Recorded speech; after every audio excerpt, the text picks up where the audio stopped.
Hi guys, how's everyone doing? Sorry, I had to just, work out the live a little bit, see if it's actually being streamed or not. So that takes a little bit of coordination. So I just thought that, we could live stream this particular session just to let everyone in and to show them how we usually conduct our sessions because like I get those queries on a daily basis. So I just thought that perhaps giving people a sample of the sessions would be a good idea to go about it. I'm not seeing how many people have joined the live, or I'm not able to see uh, the comments and stuff. So we're just going to conduct this like any other session. We're going to be, the members of the book club are going to be participating, and everyone else is going to be basically observing as such. And I'll look at the comments on YouTube and stuff in the end.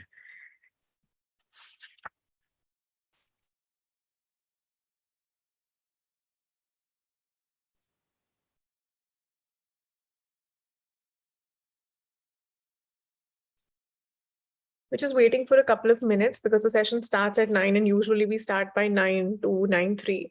So we're just going to wait for a couple of minutes for more people to join in.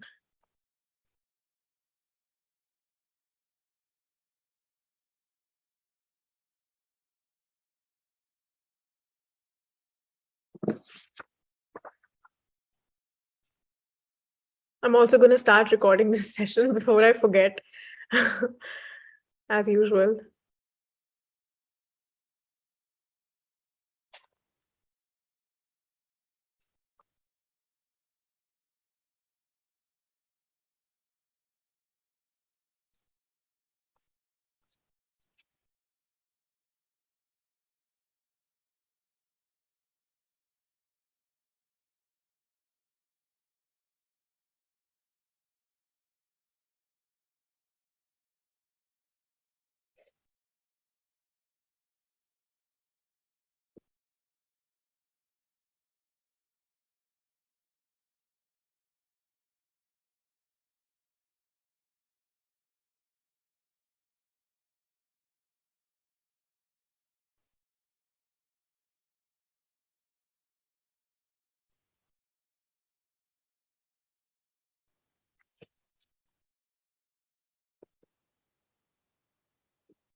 Okay, I think it looks like most people are here. No, wait, this is usually half our usual strength. Let me message on the group.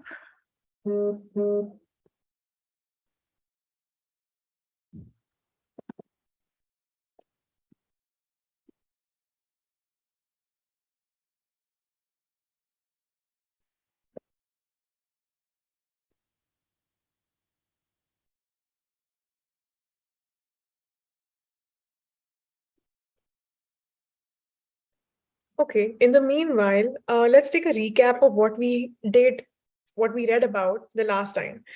So the last time we were reading, in the last chapter, we were reading a small subsection titled Coloniality, Modernity, and Enlightened Constitutionalism, wherein we read about the basic theme of the subsection was how constitutionalism and the way that the Indian constitution has been designed and the fact that it has taken conceptions from which have emerged from coloniality or which have roots in European coloniality have has led to the subversion of indigenous identities and indigeneity in general. So Sai Deepak talked about the concept of the secular, for instance, being borrowed from European coloniality, or toleration, or the concept of nation states, which has kind of been applied in a straitjacket manner on Bharat, even though Bharat does not fit that description, because nation statehood actually talks about, I mean, it actually entails quite a certain quite a bit of homogeneity, which Bharat does not have. We celebrate diversity. So we should not be having to justify our statehood, by trying to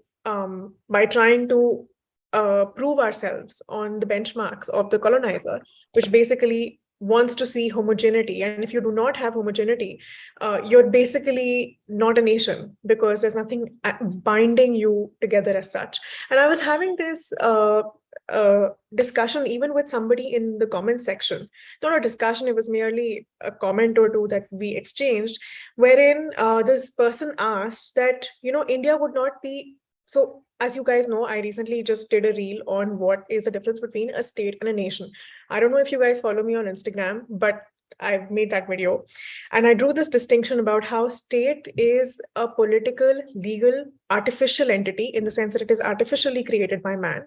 And a nation is organically evolving. It is it's basically a large group of people who find themselves bound by language, ethnicities, culture, history, origins, etc.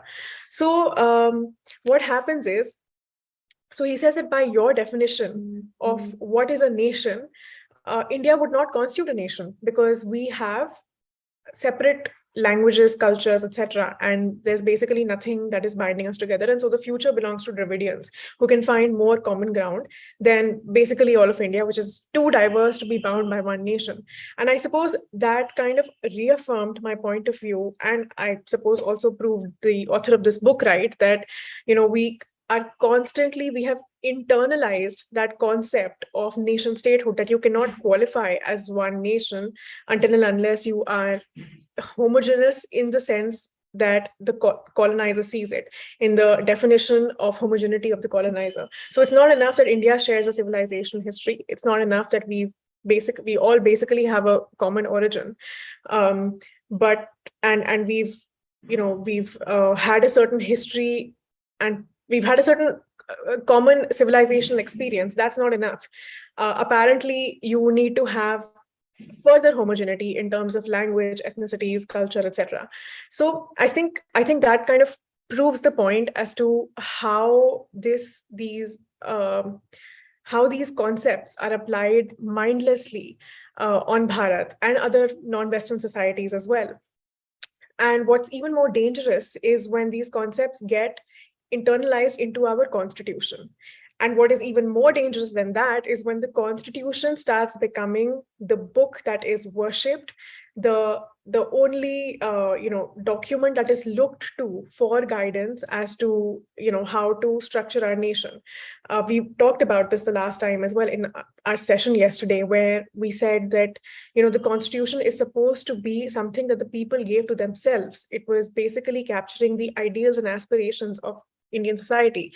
If instead it starts to guide the ideas and aspirations of Indian society instead of capturing them, and if it starts to kind of nudge them away from their origin, or starts to subvert indigeneity, then perhaps it defeats its purpose, because the point of the constitution should be to uplift indigeneity and not to put it down. So that was what we read last time. And we also discussed a little bit of criticism about the subsection, wherein lots of people, me included, felt that the chapter, this particular subsection, lacked a little bit of illustration. So perhaps, it's something that may be obvious to a legal luminary like J. Sai Deepak, I don't think is entirely obvious to me or you, who is not quite there yet at that level of scholarship, having read that much literature. So perhaps I would have liked to, see more examples. Perhaps this is something that he came across while preparing for the Sabrimala argument, wherein he, realized that the constitution was somehow coming in the way of indigenous culture and practices. And I would have liked to see those examples spelled out, because that would have made a much more engrossing read. Not that this isn't, but I'm just saying that there was definitely room for more engagement with the reader there. But even so, this is certainly food for thought. The references that he has given certainly check out, and his bibliography is solid. So I don't think that this can basically, I don't think that this can be questioned as such on the fact that it lacks merit. It's just that it would have been nice if he kind of dumbed these things down a little bit for the lay reader. And it would have been interesting as well, as to how he came across this point of view. Today, we start from chapter 5, which is on page number 120. The chapter is Decoloniality, Indigeneity, Subjectivity, and Relationality. And the author is going to, expand on these topics.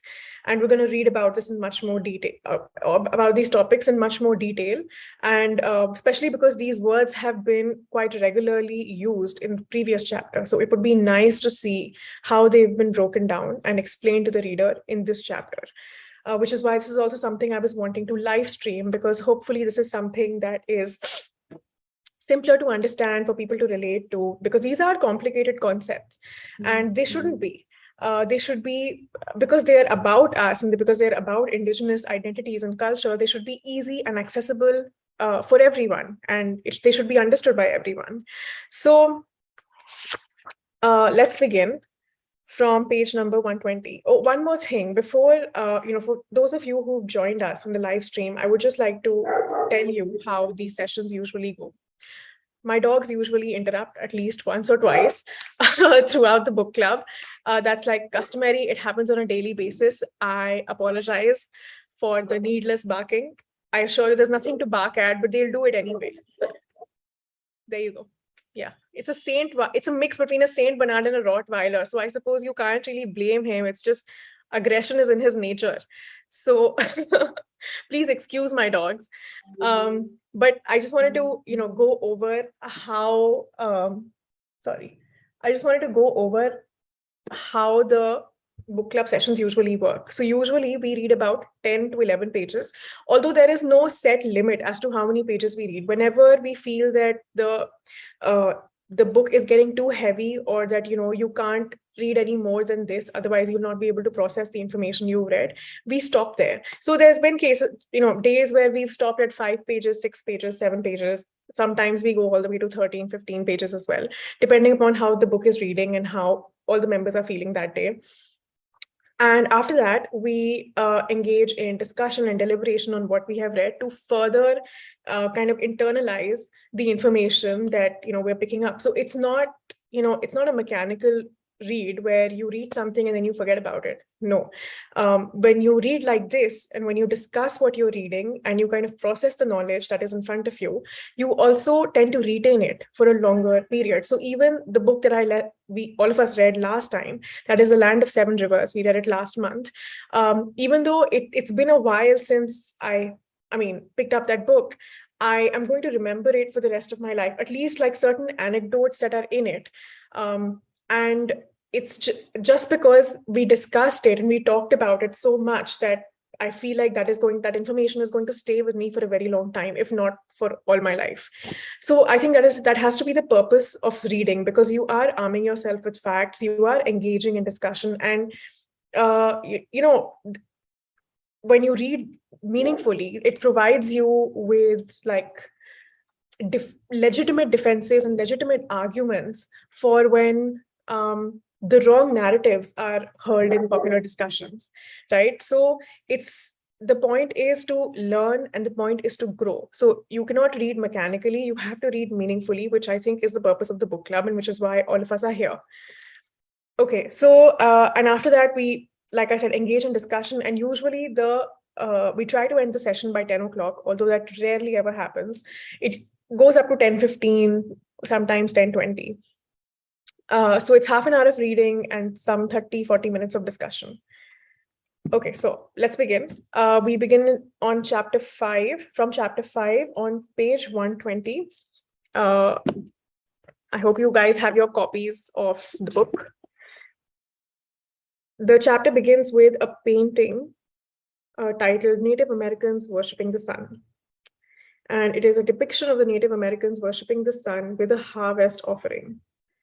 The skin of a large stag was stuffed with vegetables and carried to a clearing in the forest on the first day of spring. It was mounted on a pole, and prayers would be offered to the sun for a bountiful harvest, courtesy of University of South Florida. Okay. And the chapter begins, and J.S.I. Deepak writes, in the first chapter, I had undertaken a brief and broad discussion on four schools of thought, namely, the modernist school, which puts stock in Eurocentric universalism and believes in its continued relevance. The postmodern school, which rejects this universalist claim predominantly in the realm of culture. Thirdly, the post colonial school, which is in the neighborhood of the postmodern school and critiques colonialism and its Eurocentrism, primarily in the political realm, albeit without deconstructing its fundamentals. And fourth, the decolonial school, which goes beyond the post colonial school by identifying the existence of European coloniality, even after decolonization, dissects its OET foundations, and seeks to unshackle indigeneity from the universal fictions of coloniality. Now, for the purposes of the discussion here, I have consciously limited the scope primarily to understanding the areas of intersection and exclusion between the post colonial and decolonial schools, as the former already has a strong base in Bharat. And the latter is yet to be fully tapped into as an alternative.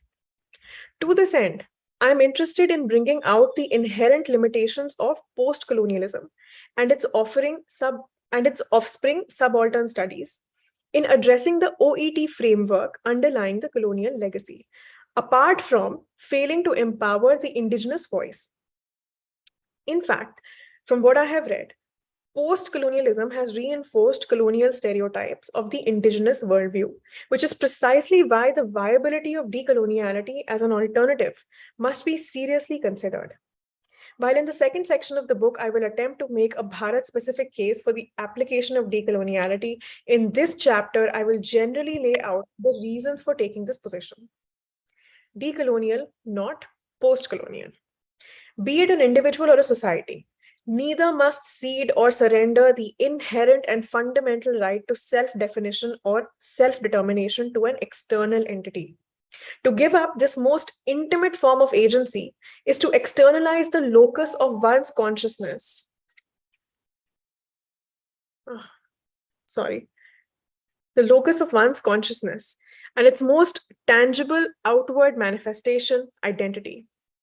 This alienation then takes a life of its own and is extremely difficult to reverse and reclaim. However, no matter how arduous the process of reclamation, no self-respecting society has the option of lacking or losing the will to take back its right to define the self.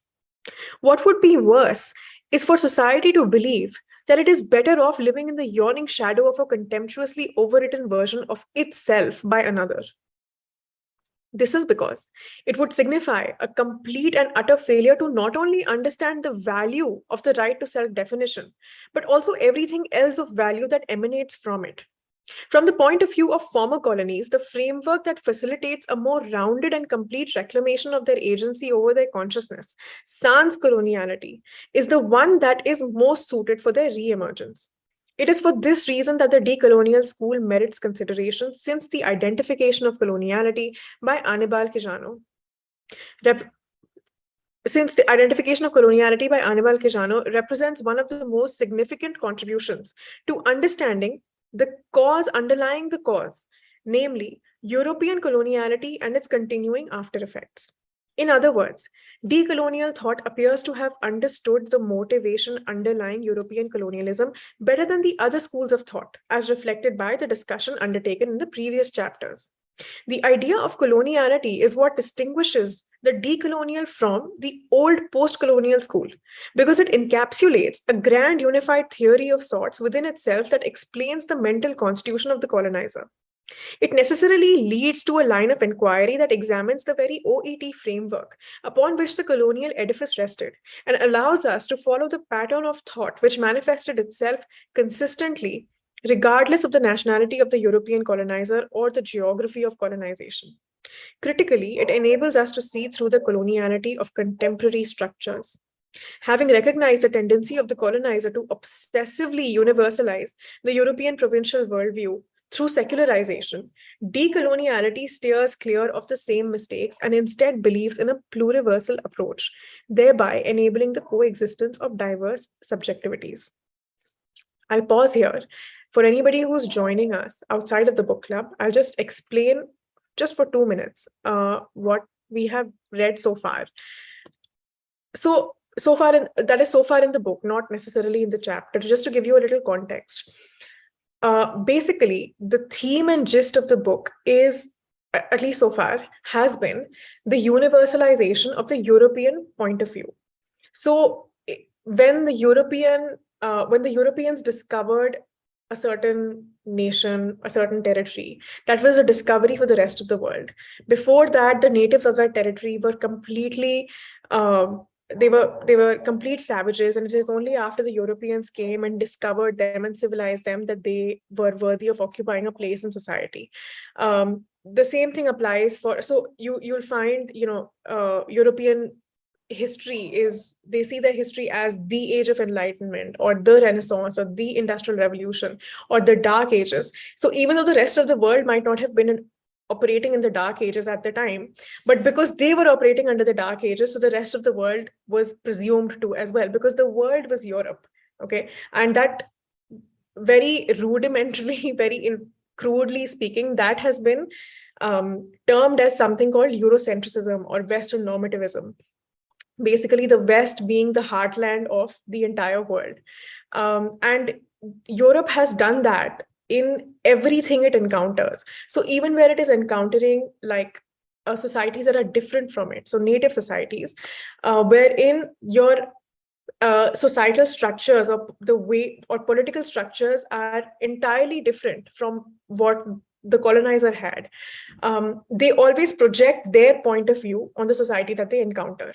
So if it is, let's say, divisions of caste, so they will always project their point of view of race. They'll say, oh, okay, the Brahmin is the white man, the other castes are, or whatever, I mean, Dalits or your oppressed class or whoever you want to term under that umbrella, are your lower caste, or they're equivalent to the blacks or the slaves or the or whoever else.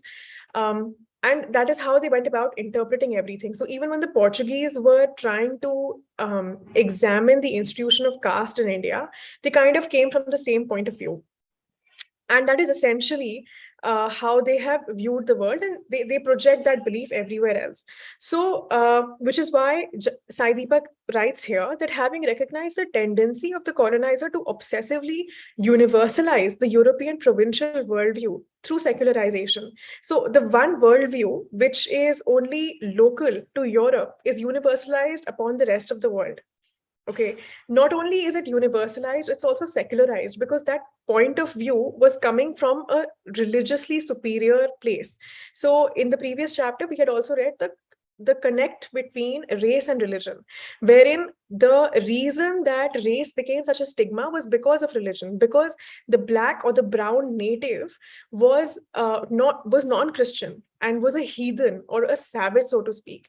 And the Christian white, the white Christian's duty was to civilize this person. And also because the natives were heathens, and they did not acknowledge Jesus Christ as their Lord and Savior, they also were believed to have no souls. And so over a period of time, they were looked at as subhumans. And then over a period of time, their race or their skin color kind of became a stigma. And then, you know the rest. So Sai Deepak has basically talked about how racial stigma has been secularized. It has been separated from its religious roots. And he kind of brings up the same point here, where he says, having recognized the tendency of the colonizer to obsessively universalize, like I said, the local becomes the universal, the European provincial worldview through secularization. Decoloniality steers clear of the same mistakes and instead believes in a pluriversal approach, thereby enabling the coexistence of diverse subjectivities or diverse point of views. Sorry, I'm sorry for the digression. I continue. In contrast, post-colonial thought does not engage in the deconstruction of the colonizer's colonial consciousness, but merely questions the fairness of the colonizer's treatment of indigenous societies and registers its objection to the imposition of Eurocentrism on the colonized. While the postmodern foundations of post-colonialism translate to an irreverent challenge to Eurocentric modernity, both the language and terms of challenge are rooted in Europeanism. Starting from an understanding of time and history, post colonial thought, while rejecting the claims of the colonizer, draws liberally from his OET to view indigenous histories and succumbs to the Christian European trait of universalization of a particular worldview. In other words, post colonialism is oblivious to its subliminal acceptance of coloniality through its own version of coloniality, which results in what is at best a critical study of the atrocities and impact of colonialism, but not an examination of its undergirding. While it challenges colonial authority, it falls significantly short of providing an alternative rooted in indigeneity that can facilitate its reclamation. Also, post colonialism fails to recognize the omnipresence of coloniality in contemporary structures and relationships, which explains its post as well as highlights its limitation in empowering indigeneity. After all, how can it offer a solution to a problem it is oblivious to? In terms of timelines, while post colonialism focuses mostly on the 18th century and thereafter, that is, from the Enlightenment onward, decoloniality pushes it further back to the 15th century, starting with Columbus's expedition of 1492, which it believes to be the beginning of the age of discovery and therefore of colonization and evangelization.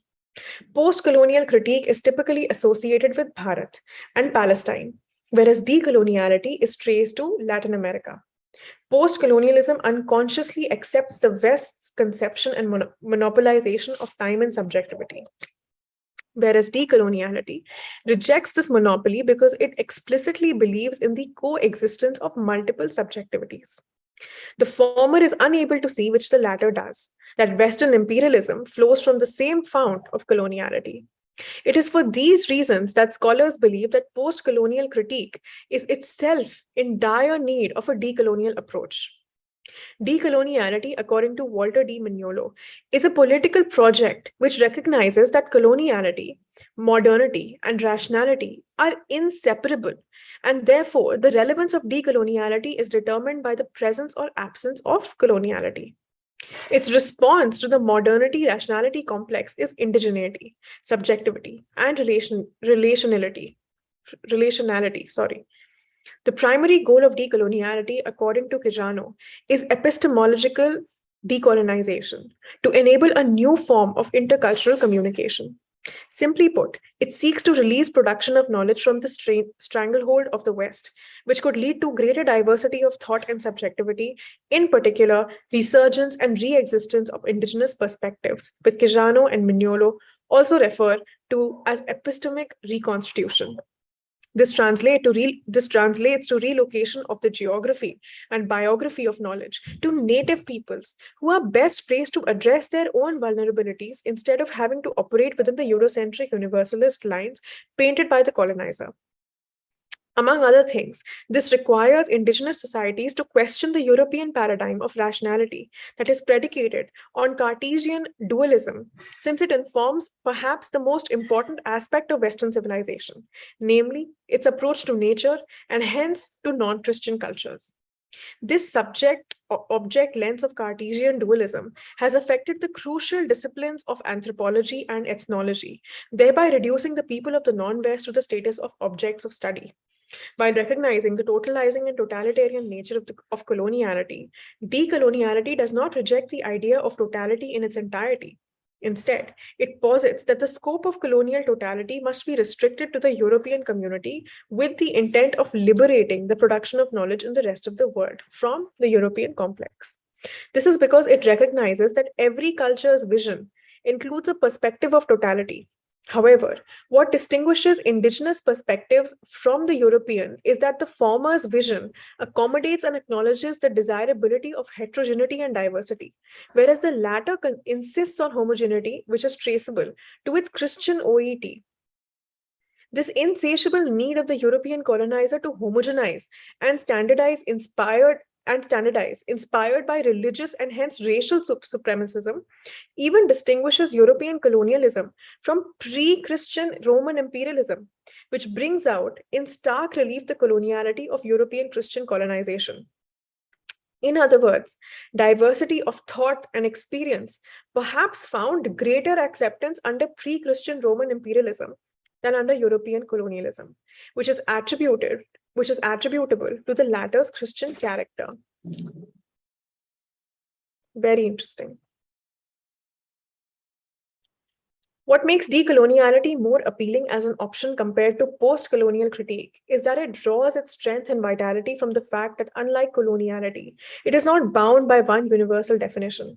This fundamental character of decoloniality is underscored by scholars such as Catherine E. Walsh and Mignolo, who acknowledges that decoloniality is meant to be subjective and contextual, and therefore to provide abstract universals may go against its very grain. Their stated claim and object of interest is relationality, that is, opening up conversations between different local histories and practices of decoloniality so that the politico-epistemic violence of modernity can be contested everywhere. Their emphasis on relationality is precisely to drive home the point that there is no one way to do and conceive decoloniality, which also means that each society has the right to define what constitutes coloniality in its context. Importantly, to ensure that decoloniality is not relegated to the ivory towers of academia, they underscore that decoloniality is a way, an option, a standpoint, an analytic, a project, practice, and praxis. It rejects the tendency to compartmentalize theory and praxis and insists that since coloniality is primarily a state of mind, to challenge colonial thought by presenting the decolonial perspective is as much praxis as it is theory. Walsh and Mignolo categorically assert that a decolonial world cannot be, and might I add, must not be built using the conceptual tools of the Renaissance and the Enlightenment.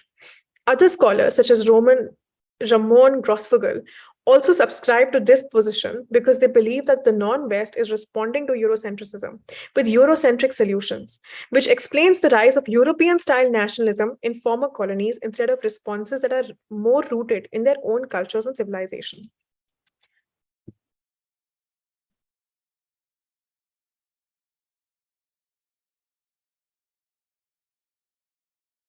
As opposed to questioning the European expectation and benchmark of civilized nations using indigenous thought, former colonies seem more eager to join the club of civilized nation states to prove that they are not savages anymore. That this generates a form of internal coloniality that strengthens the European worldview, especially in the political realm, is lost sight of. The other extreme of the non-West's response is to reject the validity of everything that has emanated from Europe, without realizing that some of the so-called European contributions may, in fact, be products of acculturation that the colonizer may have misappropriated from indigenous cultures without attribution. In light of the above, a middle path has been proposed, which insists on greater dialogue between the West and the non-West, with a clear acknowledgement by the West of the skewed power relations and the coloniality of the system as it exists. The decolonial approach gives the non-West the option of not playing by the rules of the West, especially in the political realm, which allows them to think outside the Westphalian box. In this sense, decoloniality is a form of measured epistemic disobedience, which is not limited in its application to a particular sphere. Such an approach has been described as a move towards a decolonialized, transmodern world, which presents two options to indigenous societies. The first allows them to fully reinscribe indigenous OET by reconceptualizing values and institutions. And should that not be possible or feasible, the second envisages formulation of creative alternative definitions based on indigenous onto-epistemologies for so-called European values. Depending on an indigenous society's conviction and taking into consideration the integrated nature of the contemporary world, it may choose between the two. From a practical standpoint, what this means is that a decolonialized indigenous society can choose to completely overhaul its political structure based on its indigenous traditions, or retain the skeletal nature inherited from the colonizer, and infuse it with the indigenous spirit by defining the role of the state and the concept of rights and duties based on its native onto episteme. This also means that This also means either doing away with the imported ideological divides of the left, the right, and the center, or redefining them based on the indigenous intellectual traditions and experience. Interestingly, scholars of decoloniality acknowledge and agree that the Eurocentric colonialities of such ideological divides in every jurisdiction, especially in the non West, must be confronted. In fact, of pertinence to Bharat is the view of scholars such as Ramon Grosfoguel that the left's underestimation of the coloniality ingrained within contemporary structures is responsible for the second-class treatment of indigenous populations in the non-West, though under ostensibly indigenous governments. Such treatment of indigenous masses in decolonized societies by colonialized native elites in the political and intellectual establishments inherited from the colonizer, with the support of the international left, has caused significant disillusionment with the international left's so-called commitment to truth and justice. The other critical aspect that emerges from the decolonial approach is its primary focus on resuscitation of indigenous onto epistemologies or knowledge, as opposed to being exclusively mired in exclusionary ethnocentrism or race, which has informed colonialism and afflicts post-colonialism as well. In other words, decoloniality cannot be conflated with or accused of defending identity politics the way it is currently understood. Instead, it approaches the question of consciousness and not merely identity, there being a clear distinction between the two. From an OET perspective, for two reasons. First, most contemporary national and intranational or subnational identities are the products of colonial remapping of geographies and creation of identities, and therefore cannot form the basis of a decolonial approach. And second, a purely ethnocentric approach to culture is characteristic of coloniality, which decoloniality seeks to counter. Simply stated, a North American style ethnocentric blood quantum based approach to issues of culture, consciousness, and indigeneity have been largely steered clear of by the decolonial school, since it uses OET of a society as its primary marker. This is in contradistinction to coloniality's embedded Christian-inspired race consciousness, which is projected on to every indigenous movement, whether or not ethnic consciousness is material to it. So, like we were discussing, the projection of race in talking about caste. Therefore, decoloniality's attempt at de-racialization of indigeneity to the extent permitted by indigenous worldviews preempts labels such as ethno-nationalism and xenophobia, which are often used to undermine the legitimacy of indigenous movements. It is important to clarify that decoloniality does not turn a blind eye to issues of ethnicity, including historic realities where ethnicity has formed the basis of discrimination by the colonizer. However, its prism of inquiry is largely, if not exclusively, based on the culture is a way of life approach, which recognizes that a culture or a civilization is the product of several influences.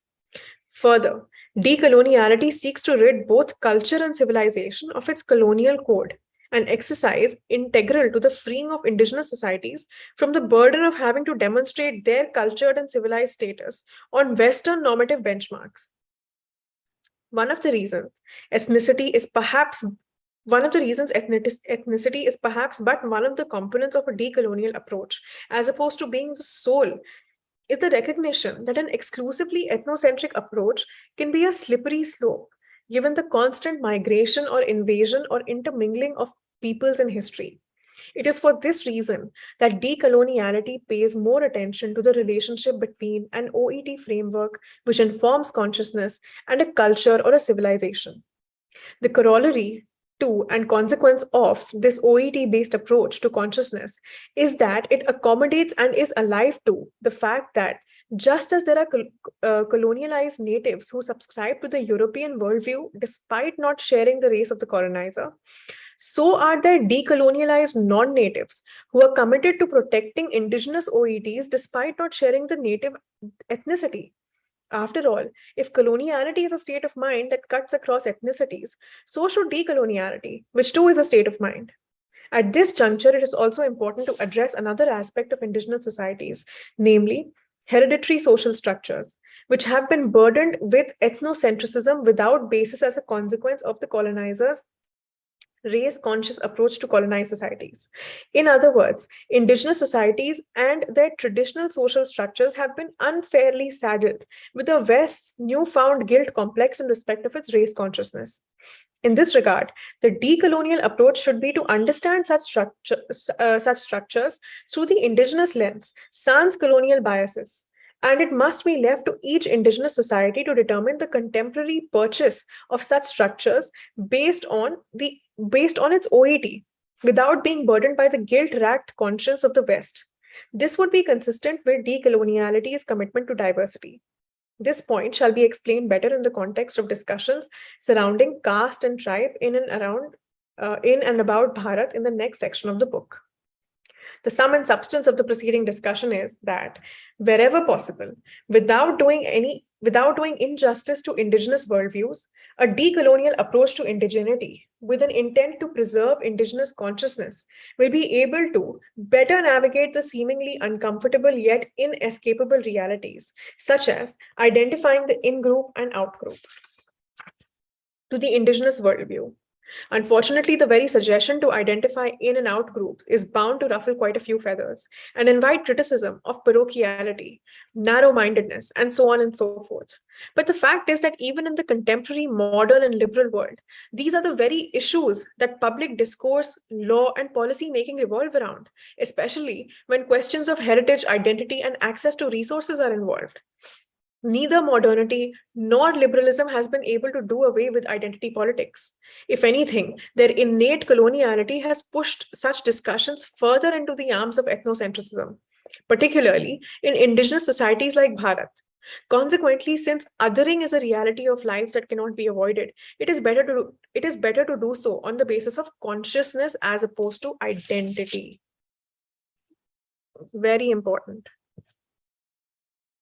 Accordingly, from a decolonial perspective, it would help to define indigeneity on the basis of consciousness instead of identity. Having said this, throughout the discussion undertaken thus far, I have used indigenous or indigeneity to distinguish the colonizer from the colonized. I've also attempted to explain that decoloniality's approach to indigeneity is primarily OET-centric as opposed to being purely ethnocentric, since ethnocentrism and race consciousness are central to coloniality. In the interest of honesty, conceptual clarity, and consistency, and given the centrality of indigeneity to decoloniality, it is important to unpack the concept of indigeneity in further detail to bring out its assumptions and layers.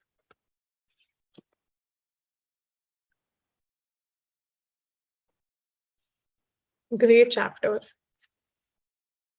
Although a little bit complex, very complex actually, and I can probably sympathize with anyone who's not read like previous parts of the book, wherein I wouldn't say that all of these concepts have been broken down, but they've definitely been introduced to an extent that this is not uncontextualized information and you are able to grasp the gist of what the author is saying.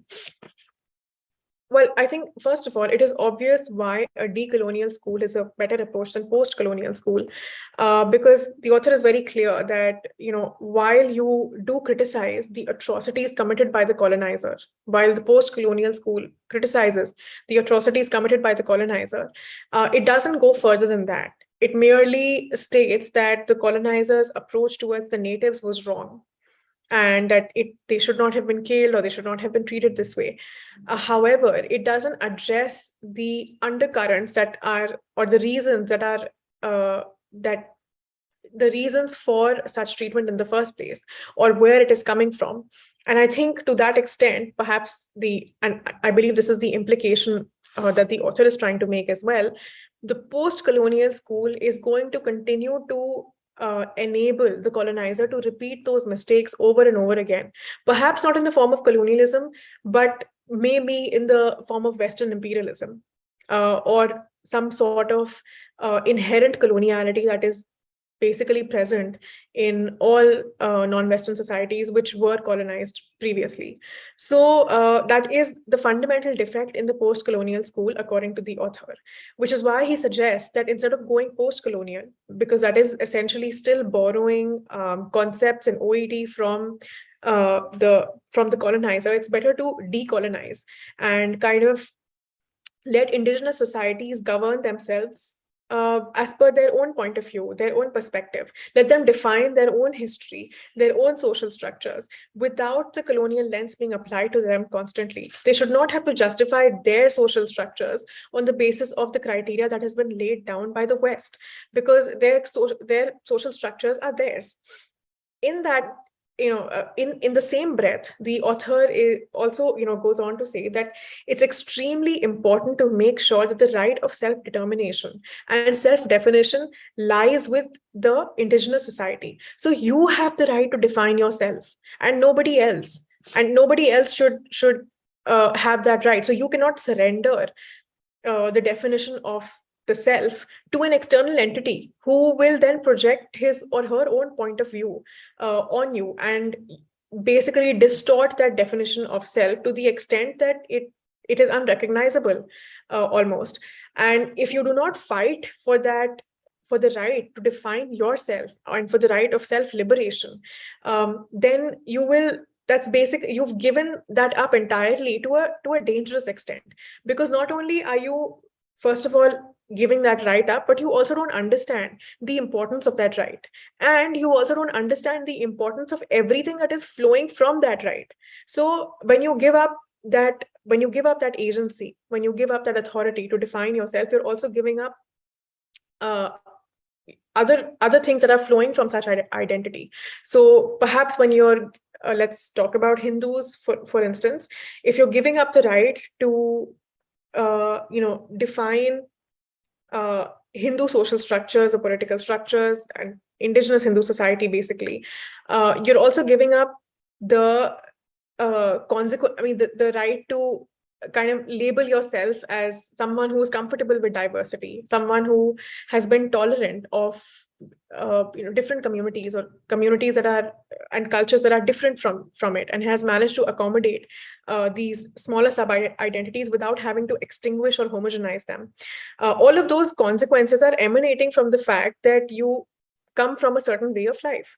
But if you give up uh, the right to define that way of life on your own terms, the right to write your own history, then somebody else is going to write it for you, and they're going to do so with their own biases.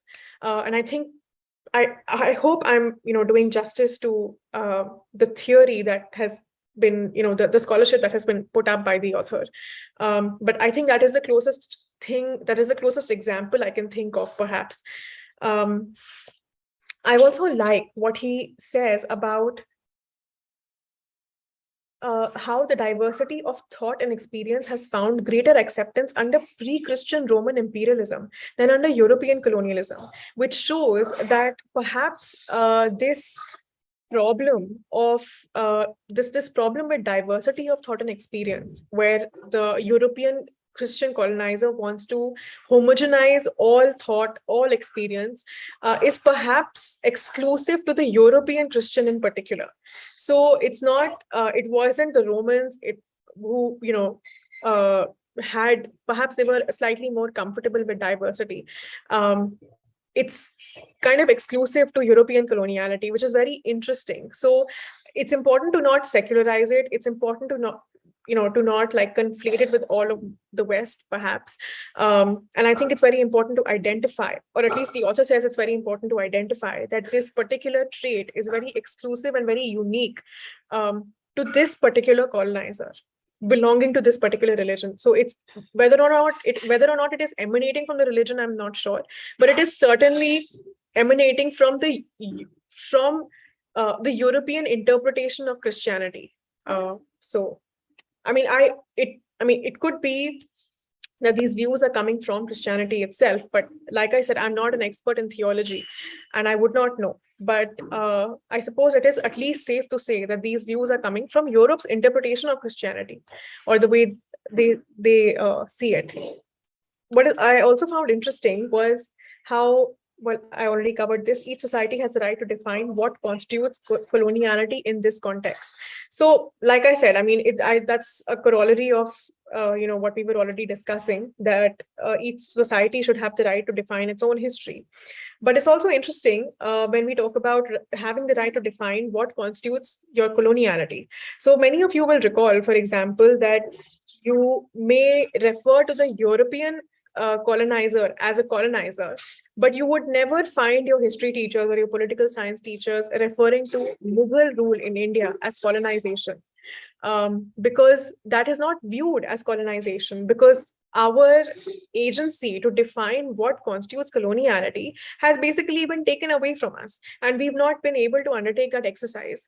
And that also takes away the consequence of that is that your right to kind of assess how much damage that rule has done, that form of coloniality has done, is also taken away.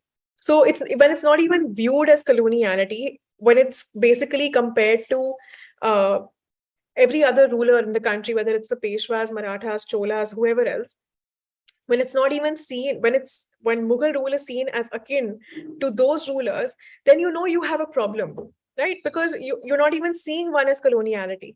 Whereas it is true, and it is in fact undeniable, that Mughal rulers in the country refuse to let go of their foreign roots.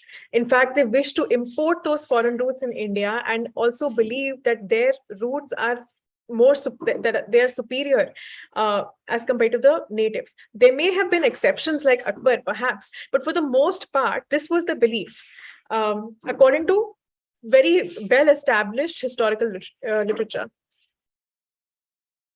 Avijay asks, I missed the last few sessions, what is OET? OET is ontological, epistemological, and theological.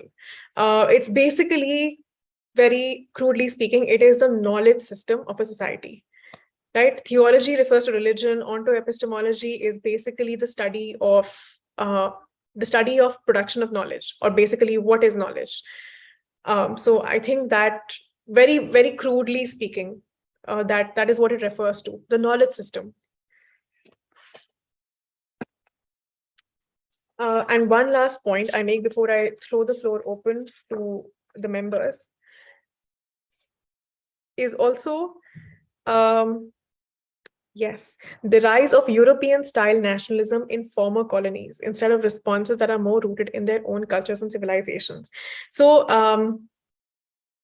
well, I think it's obvious, of course, when you begin to project the concept of a nation state in a society which has always been extremely, extremely diverse and been very comfortable with that diversity, whether it is ethnic or cultural or linguistic. When you're imposing that nation state narrative, the rise in nationalism is also going to be akin to European style nationalism, wherein nation state was the norm. So, and it's also interesting that when such nationalism is not European style as well, when it is a genuine indigenous movement, genuine indigenous reclamation against, a certain, let's say, against coloniality or against the colonialized mind, even then it is viewed as European nationalism, European style nationalism, and it's always reported that way. So when you look at, for instance, Assam's reclamation of its own territory, when you look at what has happened, where the majority population has been, the indigenous population has been reduced to about 45%, and it's actually become a minority in their own country, that is treated as xenophobia. It's treated as ethnocentrism, and how a certain political party is promoting these sentiments. So I'm not denying that perhaps such style of nationalism does not exist in India. I'm sure you can come up with examples of this. And I mean, of course we would, because this nation state definition has been imposed upon us, right? So that's bound to happen.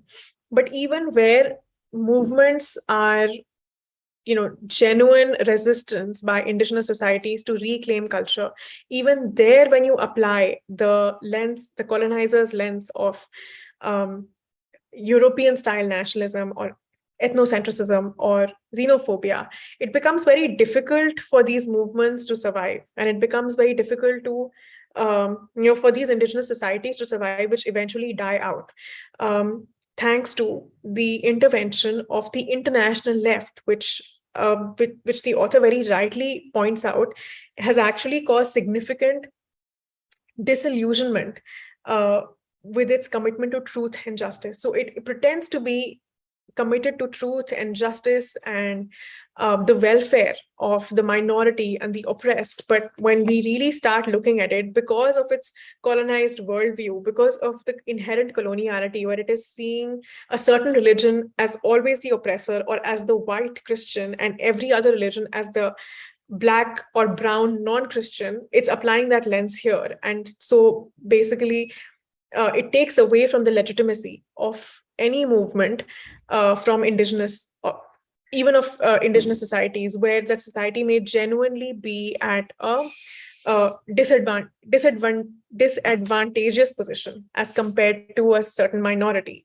right? So I think that these things have to be taken into account. And lastly, the author has also talked about the difference between identity and consciousness. Now, I'm not going to harp on this much because all of us know, and Sai Deepak has repeatedly made his position very public on these issues, wherein he's talked about a difference in identity and consciousness. You can have a native, an Indian, who is completely radically colonialized. His mind is like seeped in coloniality.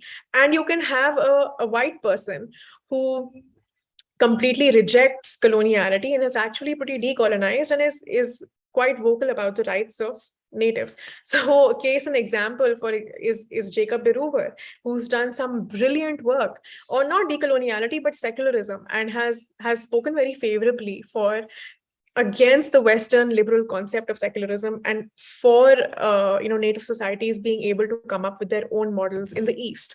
And I'm sure, as far as like Indians who are completely colonialized are concerned, you can think of a bunch of examples. I leave it up to your imaginations.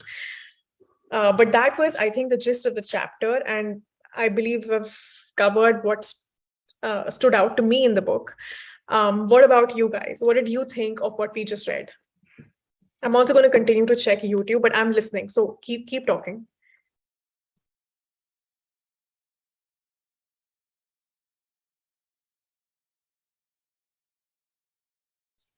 Anyone? Usually, let me just say something here.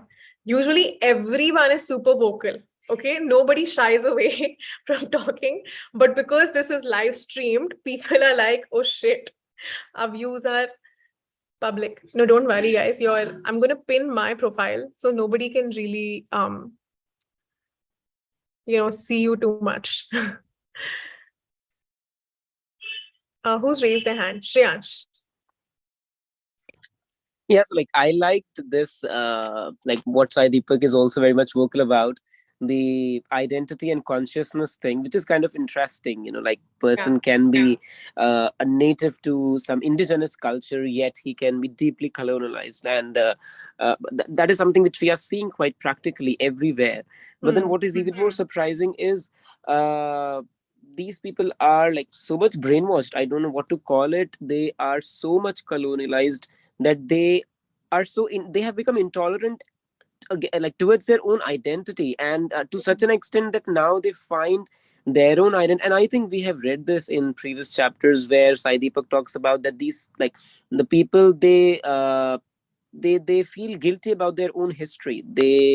I don't know, their self-esteem goes down, whatever happens, but then they start to hate their own originality, their own indigenous, like what do we call it, Hmm. uh yeah, they start to hate their own indigenous roots actually. Yeah. So Hmm. I'm just wondering, how does that happen? Like, is it because of education?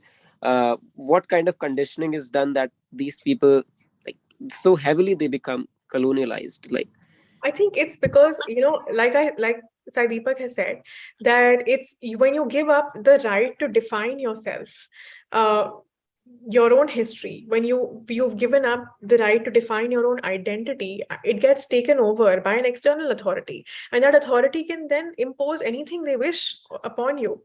So perhaps, like for instance, caste divides in this country have been entirely, I mean, I'm not saying the institution of Varna did not exist, but certainly it was completely misunderstood and distorted by the colonizer. not only that, there's perhaps new identities that might have been created because of the colonizers, mapping of or attempt to map all of these identities according to its own perspective. And we now know this to be true because of so much that has been written about non-West societies. So again, I'm not an expert in this literature, but so far, whatever I have come up, and what has usually been agreed upon by most scholars unanimously, has been the kind of literature that the colonizer has written about the East. So it's even the book Orientalism, I think it was, has been, I mean, everyone, the scholarly opinion has been unanimous that it is completely inaccurate. It's an inaccurate representation of the East, but it was celebrated at the time. The Aryan invasion theory is a similar example, where Mueller has tried to impose again a racial lens to view the Aryan and Dravidian. Yeah, the Aryans as whites. Yeah, I just studied this in my today's lecture itself, and because actually, like in my course today, our professor was teaching us about the civil rights movement, and he was talking about Martin Luther King and all these things. And I don't know how much of his claims were actually right. He spoke about that. Oh, Martin Luther King visited India. He was inspired by the Gandhian philosophies, and then he was taken to a Dalit school. Now the way they say Dalit school, as if Dalits are so victimized in our country. They are not Hindus. Like, they have been Yeah, somehow segregated, they have been somehow marginalized, as if they are less Hindu or something. I have no idea how do they perceive it. But then he was like, oh, he was taken to a Dalit school, and the principal of that school introduced Dalit students to Martin Luther King by saying that they are fellow untouchables. Now, mm, I do not believe any of these claims actually, and I have not read any of the literature on this. But then he was claiming it, like it is very much into the Western books and Western mind, that Dalits in India are referred to as fellow untouchables. So they see, are equal but segregated, something like that. okay. See, that's the problem. So I have no issue in acknowledging Dalit oppression. Okay, that is certainly Hmm. not my I mean, that has never been my position ever. Hmm. Uh, but it is always better to study it for what it is. You know, Hmm. try and separate yourself from the movements in the West. Don't always try to draw comparisons from what is happening there versus what is happening here. First of all, let us be very clear about the fact that all Dalit identities are not alike.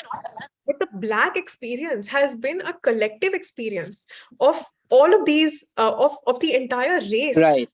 Right? Absolutely. You can't make that claim for Dalits because there's so many castes under that umbrella who have had, I'm sure, different experiences, right? So it's important to separate yourself. I'm not saying that the Dalit struggle or the oppression is any lesser or not real, or it has not happened at all. I'm not denying that by any measure. Certainly not. And what is But even more dangerous is to claim that it is like all of this is being sanctioned by Hinduism. That is yeah, an even more dangerous approach, I guess. yes, but I mean, until and unless you've read the relevant literature, I don't think that anyone should make that claim. Most of what I come across today, most of the people I come across on Instagram quote to me random translations. I have no way of affirming whether or not this is correct. What book have you read this from? How many people, I mean, how much of this is like authentic? Who is this? Are these translations? Are these authors deriving their sources from, Max Mueller and the like? Because we know that to not be true. But like I said, the conversation that we can have about Orientalism, the book, and its inaccurate depiction of the East, we can't seem to have that about Max Mueller's work on India and the translations, the thousands of translations of, caste literature in India. Not Sai Deepak has, I think, repeatedly advocated for reading Caste of the Mind, right, by Daniel B. Dirks. Or Nicholas Dirks, sorry, The Caste of the Mind by Nicholas Dirks. And I believe he's talked about how this book kind of repels a lot of the misconceptions that we have about caste. Um, Jacob Deruver also has talked about how these were, was it Jacob Deruver or was there some other author? I'm not sure. But Nicholas B. Dirks, I'm sure that, the author has spoken about. And this is not an amateur, observer of caste. This is not somebody who is not trained in Indology and the study. I mean, in this field, he is an expert. I believe he was a chancellor or the dean or someone in a very high post in the University of Berkeley, and he's done a good. I mean, he's a very celebrated luminary. So it's not as if these claims are unsubstantiated. Uh, so I think that again, I'm 100% ready to believe that perhaps that this oppression has been suffered, whether or not it is on the um, whether or not it has been sanctioned by Hinduism. Again, I'm not entirely certain, because until and unless you have um, you've read the literature, we have ruled out the possibility of a, a difference in interpretation, loss of transcripts from when so much of our history was completely destroyed and burnt and basically lost to invasions and time. If we've ruled out all of those possibilities, perhaps we can have a discussion on whether or not Hinduism as such sanctions such behavior, although I'm not entirely certain that it does. But whatever. Okay. So yeah, I agree with you. I'm with you there, certainly, that oppression is not to be denied, but it has to be studied in a through a decolonialized lens. Okay, Ashish. I agree with you over here that, when you are basically trying to study Indian problems, you don't need to look for parallels in the West for it. Correct. Indian problems are Indian problems. Yeah. Hindu problems are Hindu problems. It's unique in its own way. Like, I'll tell you one instance where I have very close friends from the Valmiki society. That's the scavenger society called the lowest of the low, and the inappropriate word with which they are recognized are Bangi origins. They basically clean the toilets and all that. Now, I was Okay. with them, and it was a very hot summer. We were having lassi outside somewhere, and a heavily pregnant lady is begging, right? And one of my friends who is from this community felt sorry for her, and he told the person to please give her one lassi, he will be paying for it. The lady was about to have it when she saw his shikha, and she immediately asked, "What's your caste?" Now the thing is, the lady who was asking this, the Okay. lady who was asking this, she is from the Devi Pujak society. Um, it's a very downtrodden society, and even in today's day and time, I would say their condition is pathetic. They are basically homeless. They live vagabond lives and all that. And Okay. she got all wild, this guy is telling her that what's the point of knowing my caste and all that? You want to have this lassi habit? Consider this I'm fellow giving feeding it. you. No, I'm treating you. Do consider that the owner of the shop is giving it to you. Why are you so concerned? Okay. And like it, she got all wild, and in a while, a lot of people started from her community started gathering over there. And another guy from our group who was from this community, the Bangladeshi community, me and my friend were getting like agitated. Like, so we are doing this, and why are you basically? He basically pulled us out, and he said that, guys, you don't realize we need to move out. So what I'm trying to point over here is that the issue of even the fact that when you call them Dalit, my friends get very upset when they call them Dalit. Dalit means crushed, oppressed, and all that, right? So he gets upset that why are you calling us that? But that's whatever, like this particular segment of our society which has faced a lot of problems. Amongst them, there are so many, Disputing factions, no? yes, like say, it's like this, like exam में मुझे 100 में से 5 आए तो क्या उसको तो 0 है. I'm higher than them. Hmm. Now the I have seen that this internal superiority complex or inferiority complex is more amongst these communities than from the upper caste and lower caste. I'm not saying it's not there. It is there, right? In But fact, it's your very, personal experience has been this, that it is more yeah, amongst. yeah. But I have experienced both, but I have not experienced something so outward. At least over Ah, there, it's hypocritical a little bit. okay. But here, it's like clear cut, like how dare you even come in our area or consider yourself worthy to talk with us. And it's very funny, like that people from a certain part of the so-called Dalit society are very anti-Hindu, and certain part are very, very pro-Hindu, right? Hmm. Or you know what I'm talking about, right? Yes. So it's very strange. It's very strange. So it Yeah. needs its own solutions. We cannot basically look at the West and come Hmm. up with solutions for this. Yeah. And at the same time, in literature also, when I was studying this subject, we have this different, genres of feminism and communism and all these genres.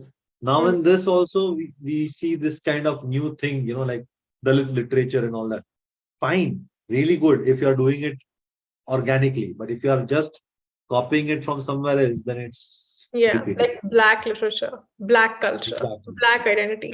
I know. And I really resonate with that, because I find that there's lots of like religious proselytization for certain sections of the Dalits because of perhaps their overt Hindu identity, or any other, I mean, whatever it is, whether it is Christianity to Hinduism, Hinduism to Christianity, Hinduism to Islam, Islam to whatever, but the fact that perhaps like those Dalits are subjected to religious proselytization makes them especially vulnerable. At the same time, perhaps there might not be those communities. So, in regions where, let's say, Hindu Dalits are very vulnerable to religious proselytization, which is not an uncommon occurrence. I mean, it happens all the time.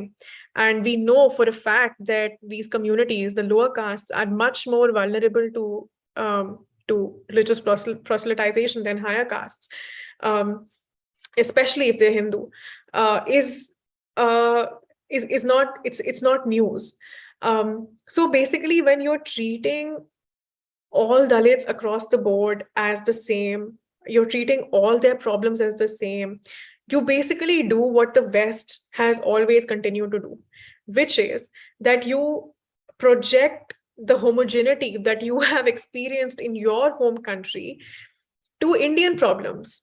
You've painted them all with the same brush. All of them have the same identity, and it's a cocktail of problems, right? So I think you're definitely right, and I agree that this requires its own solution because each class has its own struggles. I'm not saying that some classes don't struggle more than others. I'm only saying that each class has its own unfair and unique struggles that need to be solved on its own level. And I think we should also kind of try and acknowledge how much of this is uh, it's like tribal groups basically warring amongst one another. Like some of it is it's not always hierarchical per se. It's also more like in groups and out groups, and basically us versus them, uh, more than oh we're better than them or whatever else. It's more tribal in nature. So I feel like perhaps we should treat such groups as that, like where that is the case, where hierarchy is the case, then of course you view them as such. But where it's simply political strife or social strife between these two communities on uh, uh, an almost level playing field, then you treat that as such. You don't impose the black and white, the oppressor victim narrative everywhere. I think it's wrong to paint that everywhere. And I think having read the book and having read this chapter in particular, we kind of get some sense as to why the black and white narrative is imported into India mindlessly, why it is done, because this has always been the case. And most of our Indian intellectuals are subscribers to the post colonial school, which basically talks about how it acknowledges that the British or the Portuguese or other colonizers basically treated the natives wrongly. Yes, but it doesn't address the problems within that treatment. It doesn't address the cause of the cause, right? It doesn't address the mindset of the colonizer. In fact, it draws from that mindset and has also internalized that mindset. So that becomes problematic, and it makes that particular school unreliable. Tanvi. out that India has always been a very diverse country in general, like as a Hmm. civilization also. Hmm. So you would think that we would, as a civilization, be better at dealing with diversity, right? Yeah. And the one time white people had to deal with diversity, they actually fared terribly. Like they decided to treat them like objects, Yeah. whether And it was. there was a war that So followed. they don't get to actually lecture us on diversity and how do you deal with it. Hmm. And the whole point of application of Western ideas on Indian problems, what if you reverse it? Like, do they have reservation for that, like to deal with the Hmm. diversity in general? They never had stuff like that, but But we they want have to affirmative action policies. Yes, of course. They have affirmative action policies for the blacks, but I don't think that that in itself is a solution. Um, If it was such a great solution, they haven't been able to solve the race problem and in their own. right. Yeah, because the problem is the mindset, right? The problem is the problem may actually be the way they interpret religion itself. So perhaps it's their version of Christianity, which they kind of apply everywhere else. And because so like we read in the previous chapter, the fact that race has been addressed as an issue, but the cause underlying race, that is religion, that is how was race stigmatized in the first place? Race became a stigma because religion was a stigma. Your black native was not Christian. That was your fundamental problem. Then you presume that because he's not Christian, he does not have a soul. And because he does not have a soul, he can be treated as a slave. That is the flow of thought, right? That is your train of thought, according to the book at least. So if that is the case and you wish to address the stigma of race and you do not wish to do so for the religion, which is a precursor to how the race became a stigma, of course you're going to have this problem, and it's not going to go away because of uh, because you of affirmative action policies, mostly also because the native, that is the Native American, or even the African American now, has kind of internalized the religion of the colonizer in the way that they interpret it. So this problem seems to be like a malignant cancer, which doesn't seem to be going anywhere because you've internalized the problem in yourself and you have no wish to decolonize and you have no wish to go back to your previous knowledge systems. And even if you wanted to, you wouldn't know how because it's practically been obliterated, right? So yeah, perhaps you're right. Certainly, and I mean, Derover has also written this, that while the solutions of the West are presented as good solutions for the East, the solutions of the East are not presented as good alternatives to the West, even though the East has had more success in dealing with diversity than the West, historically speaking. So yeah, I think that you're definitely right, and we all have that intuition understanding, but it's just that sometimes we have not read enough scholarly literature to support our point of view. So but it's nice to read this because it kind of, I mean, it helps us make sense of what is happening a little bit better. Anyone else?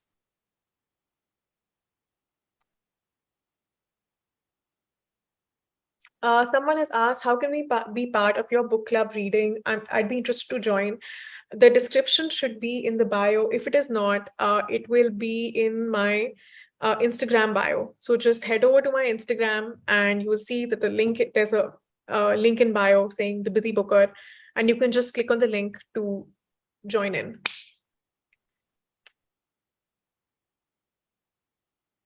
When problem is multi-pronged, why shouldn't solution also be multi-pronged? Yes, it absolutely should. Because the problem goes beyond caste, it goes beyond just poverty. You could belong to a higher caste and still be poor, and you could belong to a lower caste and still be rich. So there's a lot of issues. There's a lot of intersectional, like, issues. But it's not as if that the society can be divided or defined by one particular division or one kind of division. It's lots of divisions all working in tandem at the same time. So you're right that when the problem is multi-pronged, your solution also has to be multi-pronged. It cannot be a homogeneous European solution, which has not worked there and it's not working here.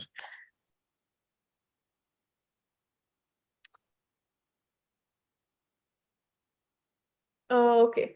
I think this is, I believe we have covered just about everything.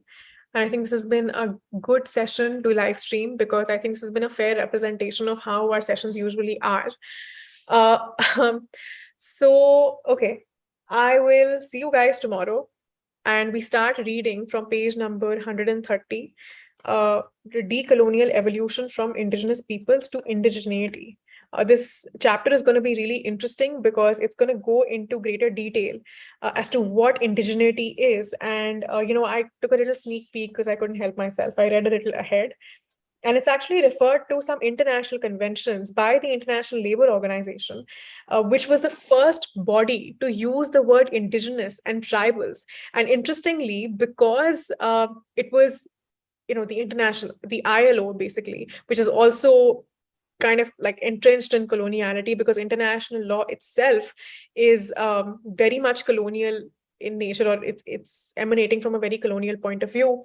The word tribal and semi-tribal was kind of stigmatized, and the mainstream national became the European colonizer, and the tribals became the natives who were oppressed. And that narrative was first started like this, and it's actually been captured in international law.